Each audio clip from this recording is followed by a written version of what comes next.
Il neige toujours, observai-je très inutilement en regardant le jardin par la fenêtre de la cuisine pendant que je rinçais l'assiette, la fourchette et la tasse.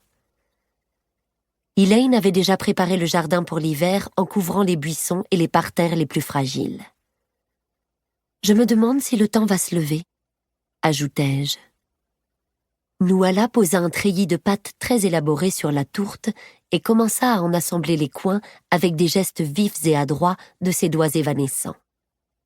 « Ce sera agréable d'avoir de la neige pour le solstice d'hiver », déclara-t-elle de sa voix chantante mais voilée, pleine de chuchotements et d'ombre. « L'hiver est parfois très doux dans cette région. » J'avais oublié que le solstice serait célébré dans une semaine. Grande dame depuis peu, j'ignorais tout du rôle que je devais remplir lors de ces rites, et je me demandais si une grande prêtresse nous infligerait des cérémonies fastidieuses, comme Yante l'avait fait l'an passé. 1 an. Il y avait presque 1 an que Rhys m'avait rappelé le marché que nous avions conclu, prêt à tout pour m'arracher à l'atmosphère étouffante de la cour du printemps et me sauver du désespoir. S'il avait fait irruption à la cour du printemps 1 minute plus tard, la mer seule sait où j'en serais aujourd'hui. La neige dansait, se déposait sur le jardin, s'accrochait aux fibres brunes des bâches protégeant les buissons.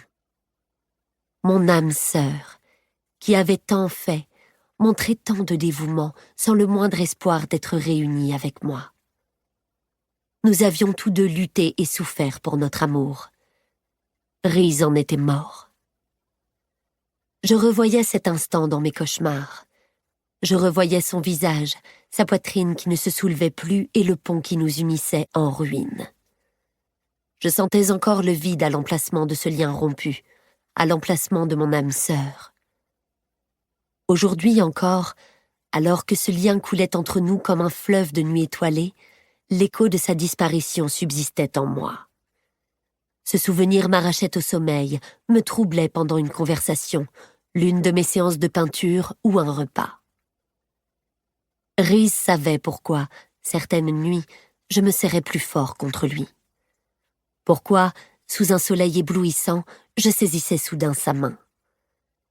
Quant à moi, je savais pourquoi il sillait parfois en nous regardant tous, comme s'il avait peine à croire ce qu'il voyait, ou pourquoi il lui arrivait de masser sa poitrine comme pour apaiser une douleur. Nos occupations nous avaient aidés. Le travail nous avait forcés à nous concentrer sur autre chose. Je redoutais parfois les jours paisibles pendant lesquels ces souvenirs me reprenaient. Celui de Rhys étendu mort sur le sol rocheux, celui du roi d'Hybern rompant le cou de mon père, celui des Illyriens frappés en plein vol qui retombaient comme une pluie de cendres. Je redoutais qu'un jour mon activité cesse d'être la forteresse qui tenait ces images en respect.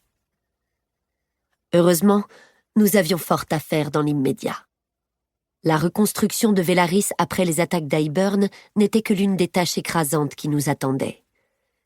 Il restait tant à faire, dans la capitale et dans les montagnes illyriennes, à la cité de pierre et dans l'immensité de la cour de la nuit, sans compter les autres cours de Prythian et le monde nouveau qui émergeait au-delà. Mais pour l'instant, il nous fallait nous concentrer sur le solstice, la nuit la plus longue de l'année. Je me détournais de la fenêtre pour regarder Nuala qui parachevait sa tourte. « Ici aussi, c'est un jour de fête particulier, n'est-ce pas ?» demandai-je sur un ton dégagé. « Comme au cours de l'hiver et du jour ?»« Et du printemps, pensai-je. »« Oh oui !» répondit Nuala, penchée sur la table pour examiner sa tourte. C'était une espionne aguerrie d'Azriel et un véritable cordon bleu. « Nous adorons cette fête, » poursuivit-elle. « C'est un moment intime, chaleureux et charmant, avec des cadeaux, de la musique, des festins à la lumière des étoiles. » Bref, l'opposé des festivités monumentales et débridées de plusieurs jours qu'on m'avait infligées à la cour du printemps. Mais il y avait encore les cadeaux. Je devais en acheter pour tous mes amis. Non, Je ne le... Pour continuer à écouter ce livre audio gratuitement, cliquez sur le lien dans la description et vous pourrez l'écouter en entier sans frais grâce à l'essai de 30 jours d'Audible.